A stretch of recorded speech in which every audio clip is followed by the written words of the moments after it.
माँ बाप को कुछ हो जाता तो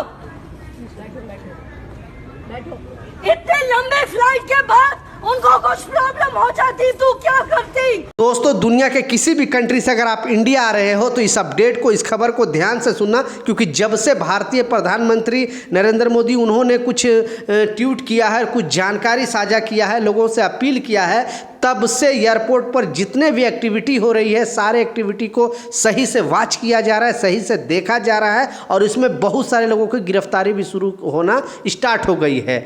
24 लड़की को गिरफ्तारी एक दिन के अंदर हुई है। क्या कारण है, क्यों गिरफ्तार किया गया है, प्रॉपर डिटेल में आपको इस वीडियो में बताने वाला हूं। और आपके लिए बहुत इंपॉर्टेंट चीज़ इसलिए है क्योंकि ये नियम आपके लिए जानना बेहद ज़रूरी है। अगर इस नियम का उल्लंघन करोगे तो आपको भी जेल जाना पड़ सकता है। ऐसा आपको मालूम है कि दुनिया में इस टाइम जो हालात है और मिडिल ईस्ट में जो हालात है उसके वजह से इंडिया पे बहुत ज़्यादा असर पड़ा है।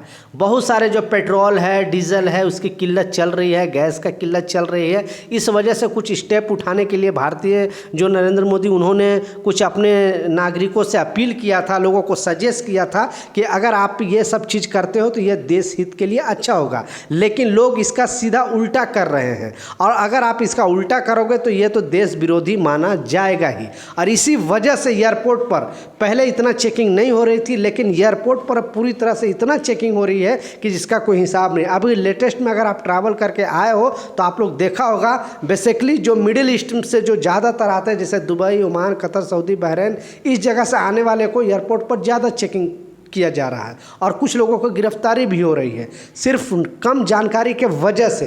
पहले भी गिरफ्तारी होती थी इसी वजह से, लेकिन अब ज़्यादा कर दी गई है। तो चलिए बताता हूँ आखिर क्या रीज़न है और क्या वार्निंग दिया गया था। आपको मालूम है कि जब से ये परिस्थिति उत्पन्न हुई है तब से भारतीय नरेंद्र मोदी जो है लोगों को अपील कर रहे हैं, लोगों को सजेस्ट कर रहे हैं कि हाँ, आप अपने देश हित में कुछ जो है, आप जैसे कि अगर यहाँ पे ड्राइव करते हो तो कोशिश करें कि आप मेट्रो से, अगर नौकरी करते हो तो मेट्रो से सफ़र करने के लिए, अगर मेट्रो सिटी में हो तो ज़्यादा गाड़ी से सफ़र आप करते हो तो आप सोचो 1-2 बार मतलब ट्रैवल। बेसिकली उनका कहना था कि पेट्रोल और डीजल का जो है कम से कम उपयोग किया जाए। उसके बावजूद यहाँ पे बताया गया था गोल्ड लेने पे, क्योंकि अभी शादी का सीज़न है यहाँ पे इंडिया में, बहुत सारे लोग गोल्ड खरीदते हैं और वो विदेशी मुद्रा बन जाता है, क्योंकि जब आप गोल्ड खरीदते हो फिर उसे डॉलर एक्सचेंज करके हमें डॉलर में गोल्ड लेकर आना पड़ता है। तो इस वजह से अपील किया गया था कि कम से कम आप 1 साल तक गोल्ड वगैरह यहाँ पर ना खरीदें तो यह देश हित के लिए अच्छा रहेगा। लेकिन लोग उल्टा कर रहे हैं और इसे बाद में 2 दिन, जब ये अपील होने के बाद 2 दिन बाद इसे टैक्स भी बढ़ा दिया गया था। पहले 6% गोल्ड पे टैक्स था, लेकिन अब इसे 15% कर दिया गया है।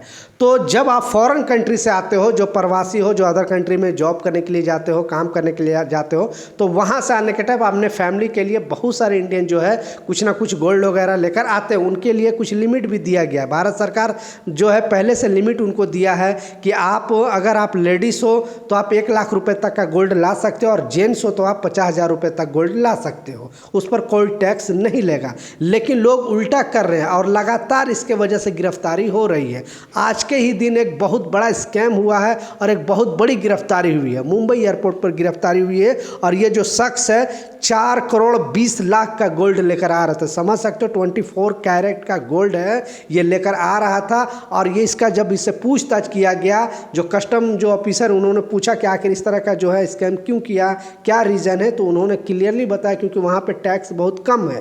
दुबई के अंदर गोल्ड पर बहुत टैक्स कम है और यहाँ पे टैक्स बढ़ा दिया गया, इसलिए दुबई से गोल्ड लेकर आके यहाँ पे बेचना चाहता था ताकि उसे कुछ प्रॉफिट हो सके। अब इसमें 3 लोगों की गिरफ्तारी हुई है और जो भी इनका सोना था, जो भी गोल्ड था, 24 कैरेट का गोल्ड था, वो सारे गोल्ड को जब्त कर लिया गया और भी पूछताछ जारी है कि इनमें और कौन कौन लोग शामिल थे। तो ये देश से गद्दारी से कम नहीं है, क्योंकि भारत सरकार यानी भारतीय प्रधानमंत्री जब वो लोगों से अपील कर रहा है उसके उल्टा लोग कर रहे हैं, तो इसे गद्दारी से कम नहीं माना जाएगा। लोग इस पर आवाज़ भी उठा रहे हैं कि इनसे कड़ी से कड़ी इन लोगों को सज़ा मिलनी चाहिए। आप क्या सोचते हो नीचे कमेंट सेक्शन में ज़रूर बताना। दूसरा जो इम्पोर्टेंट अपडेट है, एक ही दिन में 24 लड़कियों को गिरफ्तार की गई है। क्या कारण है, क्यों गिरफ्तार किया गया है, इसके ऊपर भी आपसे मैं बात करने वाला हूँ। तो एयरपोर्ट में एक फ़ोन आता है और बोला जाता है साहब वो 24 लड़कियां हैं, सबकी जो है सब बहुत खूबसूरत है, सब ने नॉर्वे से अपनी फ़्लाइट कराई है, अगले 6 से 7 घंटे में मुंबई एयरपोर्ट पहुंचेगी। अपना फ़ोन चेक कीजिए, एक फ़ोटो भेजी है, आप इससे देख लीजिए, ये लड़कियां आपकी किस्मत बना सकती है। और ये सामान्य बातचीत नहीं है, ये जो बेसिकली CID जिसे बोलते हैं और जो रिपोर्ट देते हैं, क्योंकि जो कस्टम ऑफिसर का भी बहुत सारे जो टीम है बाहर कंट्री में रहते हैं उनको रिपोर्ट करने के लिए, तो जो रिपोर्ट करने वाला है कोड वर्ड में ये जो है यहाँ पे मुंबई जो एयरपोर्ट है उनके जो कस्टम ऑफिसर थे उनको वहाँ से रिपोर्ट इसी तरह से करते हैं। बाद में जब उनको पता चल जाता है कि ये फ़्लाइट नंबर वगैरह नहीं बता, लेकिन जो भी फ़्लाइट वहाँ से आती है सबकी चेकिंग अच्छे तरीके से किया जाता है। और एक ही फ़्लाइट के अंदर ये 24 लड़कियाँ इकट्ठा सफ़र कर रहे थे, समझ सकते हो, 24 लड़कियाँ एक ही साथ ये सफ़र कर रहे थे। और नॉर्वे से, ये नॉर्वे एक जगह है, वहाँ से ये फ़्लाइट पकड़कर इकट्ठा जो है ट्रैवल दोनों मिलकर सारे लोग कर रहे थे। जब इनको चेकिंग किया गया तो पता चला 1-1 केजी, ठीक है, 1-1 केजी सारे लोगों के पास गोल्ड था, यानी 24 लड़कियां के पास 24 किलो गोल्ड था। समझ सकते हो कितने मात्रा में गोल्ड था। और इनकी जैसे ही चेकिंग होती है फिर गोल्ड को जब्त कर लिया जाता है और 24 को गिरफ्तार करके अभी पूछताछ जारी है। लगभग इसकी कीमत बताई जा रही है 30 करोड़, समझ सकते हो 30 करोड़ इस गोल्ड की कीमत बताई जा रही है। तो ये देश से गद्दारी से कम नहीं, और ये सारे लड़कियां इंडियन है।